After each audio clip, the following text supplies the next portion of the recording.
Friends, ഏവർക്കും കുഞ്ഞുമോൾസ് നാടൻ രുചികളിലേക്ക് വീണ്ടും സ്വാഗതം. ഇന്ന് ഞാനിവിടെ ഒരു ബ്രെഡ് ഫ്രൂട്ട് അഥവാ ചീമച്ചക്ക കറിയാണ് ഉണ്ടാക്കുന്നത്. അതിന് ആവശ്യമായിട്ടുള്ള ചീമച്ചക്ക ചെത്തി അരിഞ്ഞ് കഴുകി വാരി വെച്ചിട്ടുണ്ട്.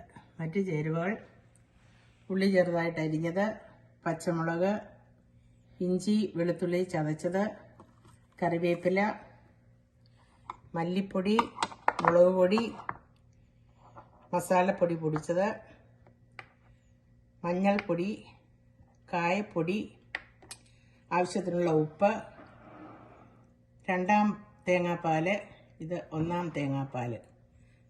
ഇത്രയും സാധനങ്ങൾ ചേർത്താണ് ഇത് ഞാൻ ഉണ്ടാക്കുന്നത്. ഇനിയും ഇത് എല്ലാം കൂടി ഒന്ന് വഴറ്റിയെടുത്തിട്ട് എല്ലാ ചേരുവകളും ചേർത്ത് ഉണ്ടാക്കാം. വിശദവിവരങ്ങൾ ഡിസ്ക്രിപ്ഷൻ ബോക്സിൽ കൊടുത്തിട്ടുണ്ട്. ഇവിടെ പാനിൽ എണ്ണ നന്നായി ചൂടായി വന്നിട്ടുണ്ട്. അതിലേക്ക് 1 സ്പൂൺ കടുകിട്ട് പൊട്ടിക്കുക. ഇനിയും ഇതിലേക്ക് അരിഞ്ഞു വെച്ചിരിക്കുന്ന പച്ചമുളക്, ഇഞ്ചി വെളുത്തുള്ളി,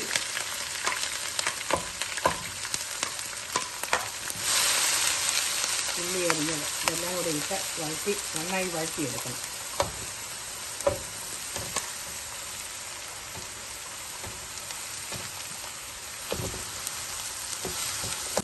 ഇവിടെ ഉള്ളിയും ഇഞ്ചിയും എല്ലാം മുളകും എല്ലാം നന്നായി വഴന്നു വന്നിട്ടുണ്ട്. ഇനിയും അതിലേക്ക് എടുത്തു വെച്ചിരിക്കുന്ന മസാലപ്പൊടികളെല്ലാം കൂടെ ചേർത്ത് ഒന്ന് പച്ചമണം മാറുന്നവരെ റോസ്റ്റ് ചെയ്തെടുക്കാം. തീ കുറച്ച് വെച്ചിട്ട് മല്ലിപ്പൊടി, മുളക് പൊടി, മസാല പിടിച്ചത്, മഞ്ഞൾപ്പൊടി,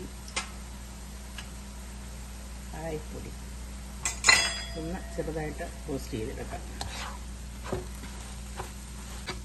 പൊടികളെല്ലാം നന്നായി റോസ്റ്റ് ആയിട്ടുണ്ട്. ഇനിയും ഇതിലേക്ക് 1 കപ്പ് ചൂടുവെള്ളം ഒഴിക്കുകയാണ്. ഇനി ഇതിലേക്ക് അരിഞ്ഞു വെച്ചിരിക്കുന്ന ചീമച്ചക്ക ഇട്ട്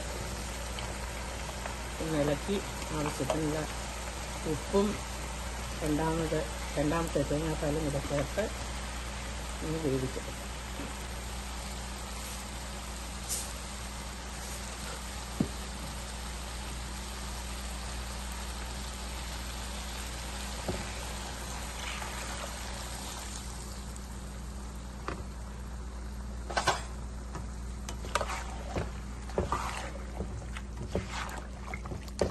ഇതെല്ലാം നന്നായി ഇളക്കി ഇനിയും ഇത് അടച്ചു വെച്ച് ഒന്ന് വേവിക്കണം. നന്നായി വെന്ത് കഴിഞ്ഞിട്ട് 1-ാം തേങ്ങാപ്പാലൂടെ ഒഴിച്ച് തീ ഓഫ് ചെയ്യാം.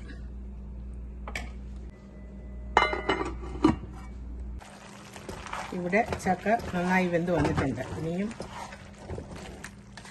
ഇതിലേക്ക് 1-ാം പാലൂടെ ഒഴിക്കാം.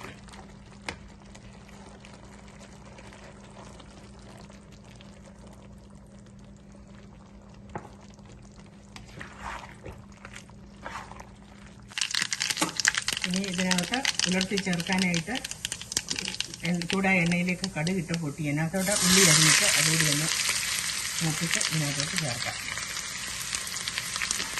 ഇതിനകത്തോട്ട് 2 കറിവേപ്പില ഇട്ടിട്ട്